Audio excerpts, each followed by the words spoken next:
अस्सलाम वालेकुम नाज़रीन, मैं हूं लुकमान अली और आप देख रहे हैं मेरा यूट्यूब चैनल। नाज़रीन, चैंपियंस ट्रॉफी 2025 के पाकिस्तानी स्क्वाड को लेकर बिलाखिर मोहम्मद रिजवान की जानिब से भी कंसर्न शो कर दिया गया है। यानी कि स्क्वाड में कुछ ऐसे नाम शामिल किए गए हैं जिनकी शमूलियत पर मोहम्मद रिजवान भी मुत्तफिक नहीं है। इस पर जो स्टोरी है, जो खबर है, वो मैं आपके सामने रखूंगा कि बिलाखिर रिजवान किस किस नाम की मुखालफत कर रहे हैं और 19 तारीख से पहले मैनेजमेंट के सामने वो कौन से नाम रखे गए हैं कि अगर तब्दीली हो सकती है स्क्वाड में किसी भी तरीके से आईसीसी से राब्ता करके, तो वो कौन कौन से नाम हो सकते हैं जिनको स्क्वाड में तब्दील किया जा सकता है। और मोहम्मद रिजवान स्पेशली किसकी मुखालफत कर रहे हैं, क्यों कर रहे हैं और किसने उन प्लेयर्स को शामिल करवाया था रिजवान की मुखालफत के बावजूद, ये तमाम खबर आपके सामने रखूंगा।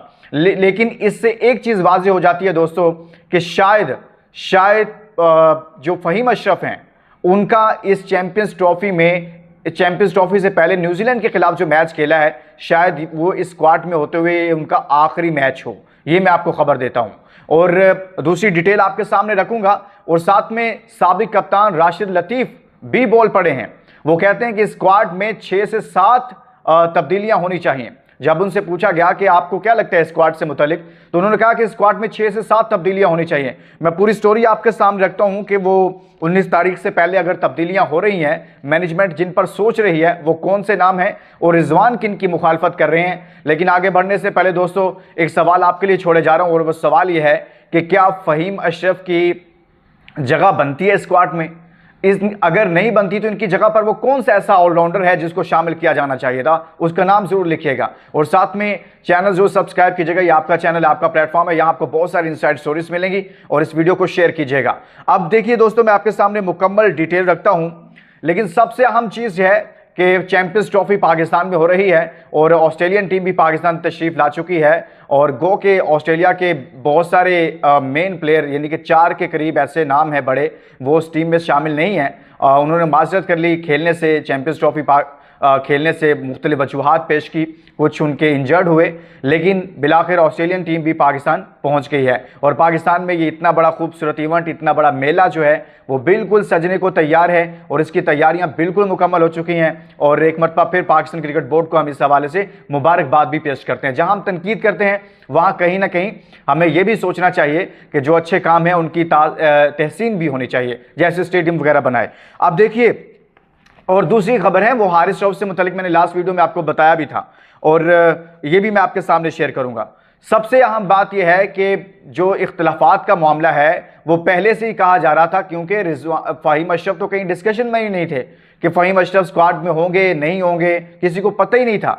लेकिन अचानक से जब स्क्वाड का ऐलान किया गया तो उसमें फ़हीम अशरफ साहब का नाम सामने आ गया था। अब हुआ कुछ यूं है कि जब मैच चल रहा था न्यूजीलैंड और पाकिस्तान का, ये जो फाइनल मैच था, उसमें उनको ओवर्स ही नहीं दिए गए। यानी कि वो स्क्वाड में तो रखा गया, लेकिन स्क्वाड में रखते हुए रिजवान ने उनसे ज़्यादा ओवर ही नहीं करवाए।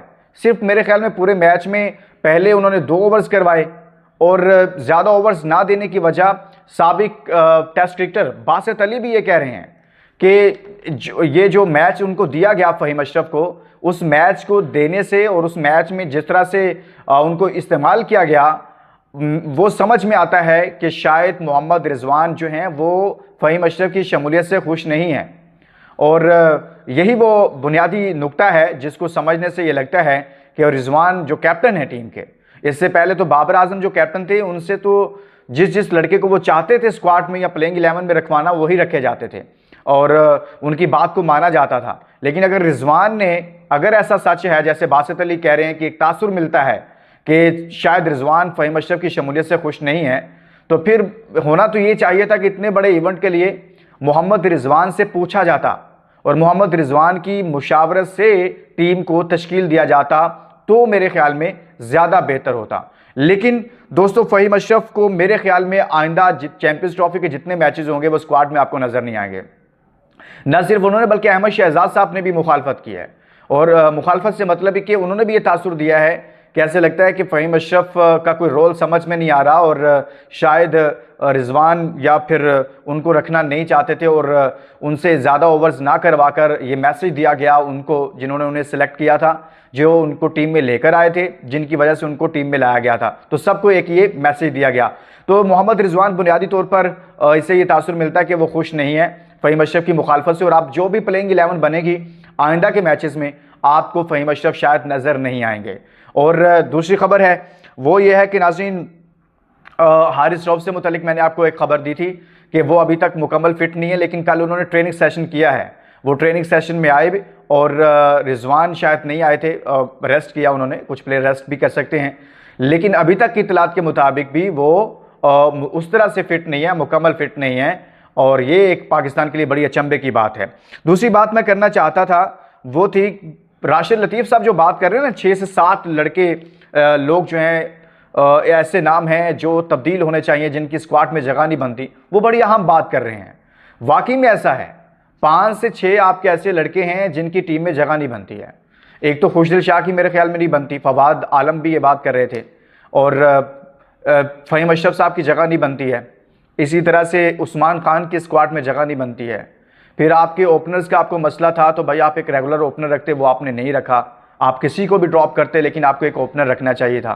फिर एक स्पिनर्स जो है वो रेगुलर होना चाहिए था, हर सूरत होना चाहिए था, वो आपने नहीं रखा। एक रेगुलर स्पिनर कितना ज़रूरी होगा इस टूर्नामेंट में, कि जहां ऑस्ट्रेलिया जैसी टीम भी 2 स्पिनर्स लेकर आ रही है, इंडिया के पास 3 से 4 स्पिनर्स मौजूद हैं। बाकी टीमों, आपने पाकिस्तान में खेलते हुए अगर आपने स्पिनर्स को नहीं रखना, उनको तरजीह नहीं देनी, तो फिर समझ से बाहर है। मैंने पहले एक वीडियो में भी बात की थी कि ये वही आकिब जावेद साहब हैं जो कहते थे कि यार मैंने 3 स्पिनर्स को ऐड करके दूसरी टीमों को पाकिस्तान में टेस्ट मैचेस हराए हैं, और फास्ट बॉलर्स को तरजीह नहीं दे रहे थे, बड़ी तनकीद भी हो रही थी, लेकिन उन्होंने करके दिखाया था।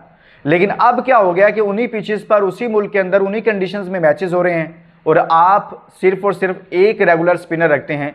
तो ये समझ से बाहर चीज़ हो रही है कि भाई तब तो आप कह रहे थे नहीं नहीं नहीं, वो जो मामला है ना, वो स्पिनर्स डोमिनेट करेंगे, स्पिनर्स के जरिए हम पकड़ेंगे, दूसरी टीमों को काबू करेंगे, और मैं देखूंगा कैसे नहीं होती। तो अब साजिद खान का क्या कसूर है कि अगर उसने अच्छी परफॉर्मेंस दिया तो आप उसको शामिल कर लेते हैं। नोमान का क्या कसूर है कि आपने उसको शामिल नहीं किया।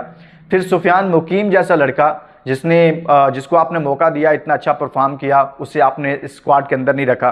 तो इस स्क्वाड के अंदर दोस्तों बहुत सारी ऐसी चीज़ें हैं। हसनैन की पेस अच्छी है, लेकिन हसनैन जो हैं वो इंटरनेशनल मैचेस में आज भी कोई इम्पैक्ट क्रिएट करने वाले बॉलर नहीं हैं, और यही वजह है कि शायद आगे चलकर आपको हसनैन भी पाकिस्तान के प्लेइंग 11 में नज़र कम ही आया करेंगे। तो चैंपियंस ट्रॉफी के हवाले से कुछ चीज़ें थी जो मैंने आपके साथ शेयर करनी थी, और सबसे अहम बात यह है कि अल्लाह करे कि हारिस रऊफ जो है वो मुकम्मल फिट हो जाएं। हारिस का मुकम्मल फिट ना होना और अनफिट हारिस को खिलाना ये बहुत गलत होगा। और ट्रेनिंग सेशन में उन्होंने ट्रेनिंग तो की है, लेकिन देखते हैं कि क्या होता है। लेकिन दोस्तों फ़हीम अशरफ के हवाले से मैं आपको खबर देना चाहता था कि भाईजान आपके कैप्टन जो है ना वो उनसे राज़ी नहीं है। बेहतर होता कि यार आप अब्दुल्ला शफीक को ही ओपनर रख लेते रेगुलर, अगर आपने नहीं रखना था इमामुल हक को। खैर, हम टीम के लिए बैक करेंगे अपनी टीम को कि अल्लाह करे पाकिस्तान टीम जीते। चैंपियंस ट्रॉफी पाकिस्तान में हो रही है, बहुत सारी उम्मीदें हैं, इसी माहौल में हमने खेलना है। अल्लाह हाफिज़।